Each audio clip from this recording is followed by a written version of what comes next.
ದಕ್ಷಿಣ ಭಾರತದ ಮೊದಲನೆಯ road cum metro ಮೇಲ್ಸೇತುವೆಯನ್ನು ಡಿಸಿಎಂ ಡಿಕೆ ಶಿವಕುಮಾರ್ ಉದ್ಘಾಟಿಸಿದರು. ರಾಗಿಗುಡ್ಡದಿಂದ ಸಿಲ್ಕ್ ಬೋರ್ಡ್ ಸಂಪರ್ಕಿಸುವ ಈ ಅತ್ಯಾಧುನಿಕ ಫ್ಲೈಓವರ್ ಬೆಂಗಳೂರು ನಗರದ ಚಲನಶೀಲತೆಗೆ ಹೊಸ ಭಾಷ್ಯ ಬರೆದಾಗಿದೆ.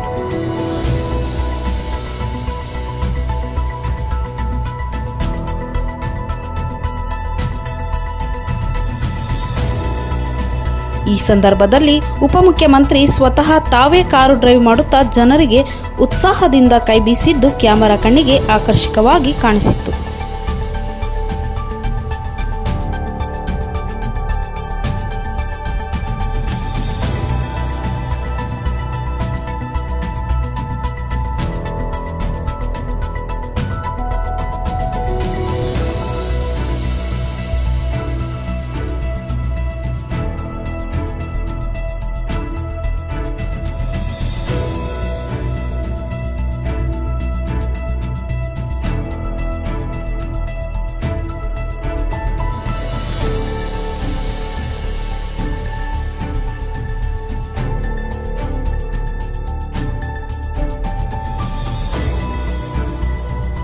ಮೆಂಡು ನ್ಯೂಸ್ ನೆಟ್ವರ್ಕ್, ಸತ್ಯದ ಕನ್ನಡಿ.